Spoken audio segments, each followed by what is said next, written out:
this awesome woman. And it's not a small thing to be getting to know a presidential candidate, right? Y'all ready for a woman president? Say hell yeah. Y'all ready for a woman president? Say hell yeah. And y'all ready for a woman president? Say hell yeah. And who is that woman president? Is it Jill? Is it him? Is it Jill?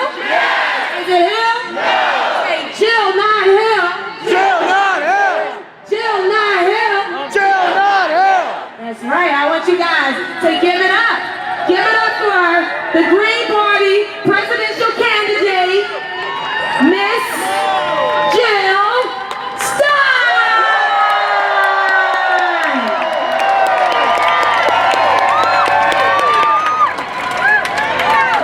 Woo! Can we hear it for Young and Gogo? Can we hear it for Ultimate Rage? Can we hear it for Tim Black? And can we hear it for Maria Buck? You are so amazing. You are transformation. You are a dream. You are hope. You are future. Right here and now. It's in our hands. We are the ones we've been waiting for. It's like coming home to friends. It's like coming home to a family. It's like a global family that we are discovering. We are many colors. We are many languages. We are many religions. We are what democracy looks like.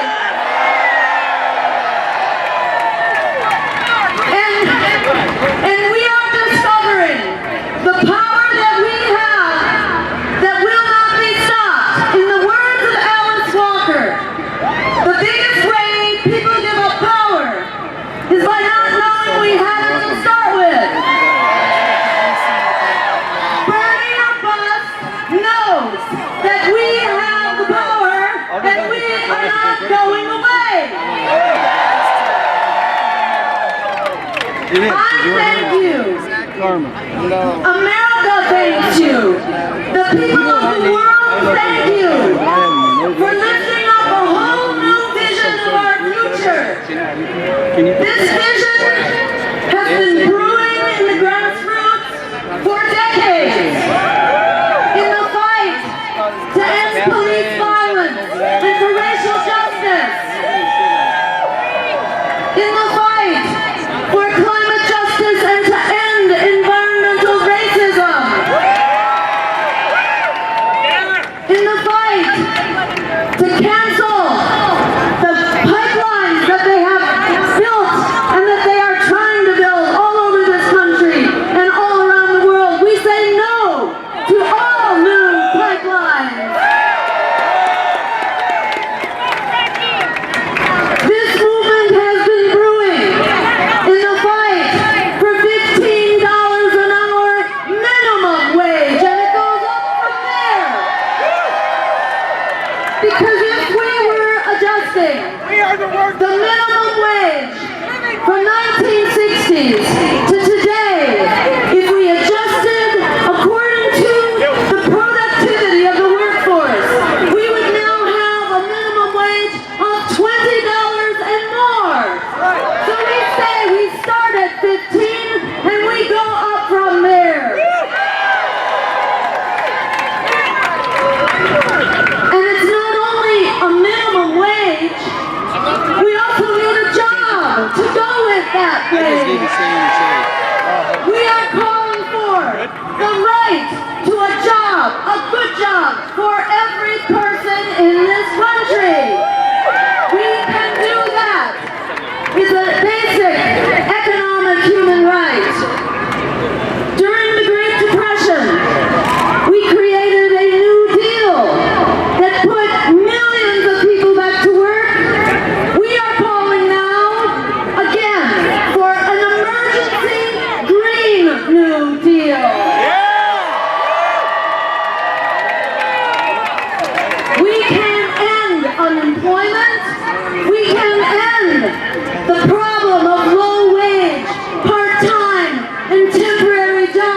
that the new economy has become. We call for full-time, living wage, high-quality jobs for everyone as a human right. It's not rocket science how to do this. In the same way that we created a New Deal to get us out of the Great Depression, we can create a Green New Deal to end this economic emergency that still prevails at the same time that we end the crisis of the climate. We can fix them both at once. They are both emergencies that we must end now.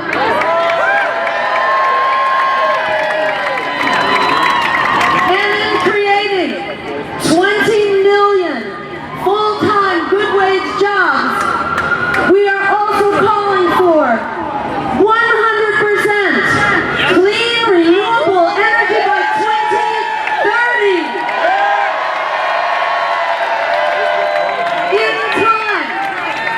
In plenty of time to turn back this crisis of the climate. We can't do it with renewable electricity by 2030 or 2050. We need 100% clean renewable energy, and that means an immediate ban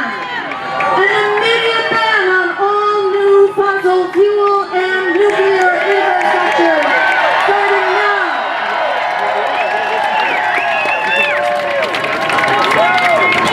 And when we move to this green energy system, a healthy, sustainable food system, imagine we could subsidize food that makes us healthy instead of food that's making us sick.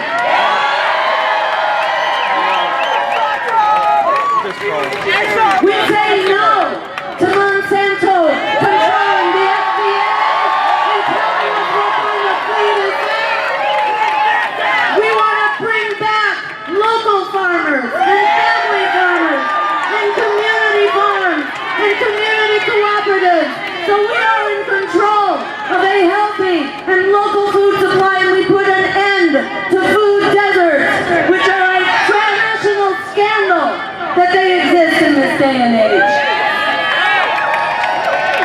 And we call for a right to public transportation. Low cost, affordable, high quality, convenient, renewably powered, and energy efficient. You put that all together, what does it mean? We revive the economy, we turn the tide on climate change, and we make the freedom wars for oil obsolete.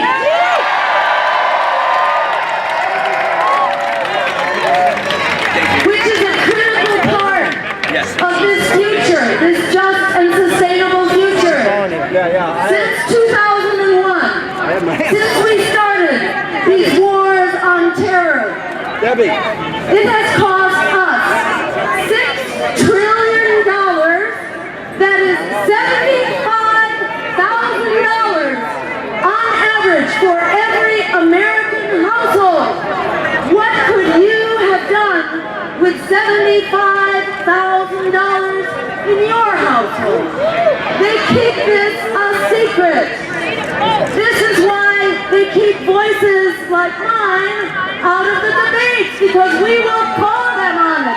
Donald Trump and Hillary Clinton, they cannot stand up to the right of day on their militarism, on their warmongering, on their waste of our precious resources. It's more than 50% of our discretionary budget that is going to these wars, but what few people know, the next biggest item in the budget is 7%.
helping anybody, and they are arming all sides.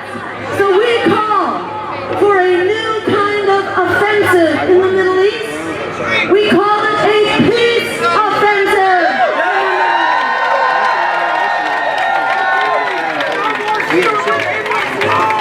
We can start an arms embargo, and you know why it's so easy? It's because we're supplying the majority of the arms to everyone. And we can also tell our allies, and tell our own government for that matter, no more funding to terrorist groups. Even if we call them good terrorists today, we cannot simultaneously fight terrorism with one hand, while with the other hand we are funding terrorism, arming terrorism, and training terrorism. This began, in case you haven't heard, but you can look it up anywhere on the internet, even on Wikipedia. Where did this terrorist thing get started?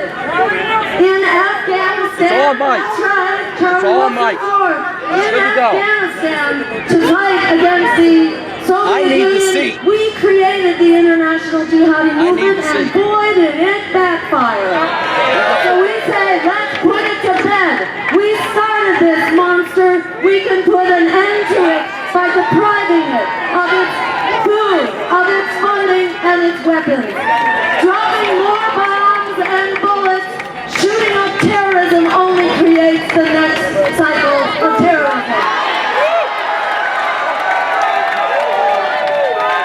We need to be on that debate stage, and I urge you, please go to my website, jill2016.com, so we can continue to work together. Miracle of miracles, if only Bernie could somehow capture that nomination. Our hearts are with him, our hearts are with you. Whatever happens, you know, my campaign is here. We are going to continue this movement. It's not going away.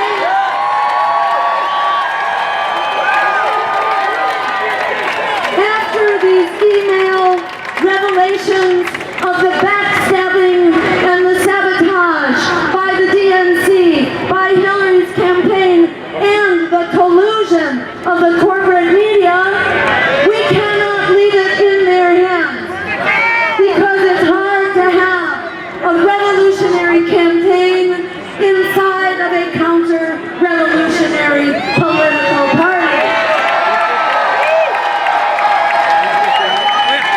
I'll leave you with one more thing. When you look out over what we can do, the political predators tell us, oh, the problems are much too complicated. We could never solve them. We can't both have an economy and jobs and save the planet. You know, that's absolutely false. We cannot have an economy unless we save the planet. The same is true for every crisis in front of us. How do we put an end to police violence? We change the culture of policing. We demilitarize the police. We create civilian review boards. We have the power of subpoena and to hire and fire. And we create a national commission on truth and reconciliation so we can get down to the bottom of this problem, the crisis of racism that has not gone away since the criminal institution of slavery. We call for reparations as a part of this discussion. We must do justice to the African American people and to the Native American people,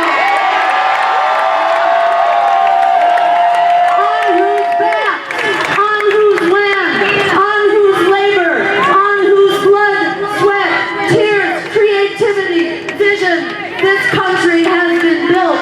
We honor the African American and indigenous communities for making what is truly great about America.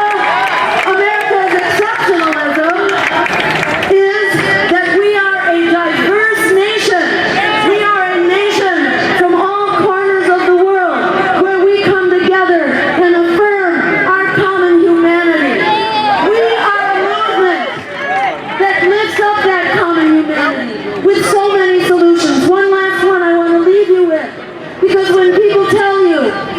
we could never possibly make a difference. We're so powerless. You know, we don't count in this discussion. Well, Bernie showed them the truth about that. This agenda of Bernie or bust is the American agenda. It is the agenda of a human family and for the whole world. We do have the power, and one of the ways we have the power right now is by our promise as our first act when we turn the White House into a greenhouse. The very first thing that I will do if I have the honor to serve is to do for a generation of young people what the political pundits and profiteers already did for the crooks on Wall Street. We need to bail out the students holding predatory student loan debt. We do away with that debt. And we make public higher education free, along with health care, along with a welcoming path to citizenship for the immigrants who are at the core of our communities, our economy, and our culture. Where did Donald Trump come from? He came from the economic misery, and it's not just Donald Trump. It was virtually all of the presidential Republican candidates and some of the Democratic candidates, and we see it all over Europe, this right-wing extremism. Where did it come from?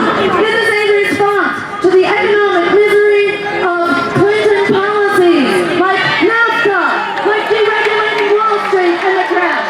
So I just want you to stand up to that propaganda, to be strong and tell the truth. The most powerful thing we can do to stop right-wing extremism is to unify behind our agenda for a truly radical, progressive agenda for people, planet, and peace over profit.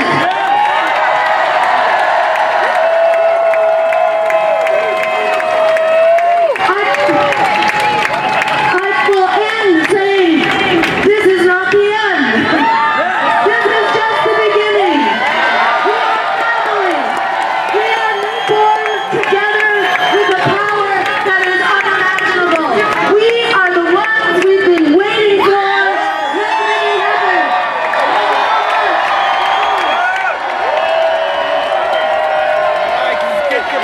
Before our next president Covering this steps Democratic off National the Convention, stage, Dr. Jill I Stein just wanted just to finished surround speaking. her Take with care, the everyone, people and who follow have us been on here YouTube, and Facebook, have been Twitter, speaking Instagram, to and you. Snapchat. We want to show our unity.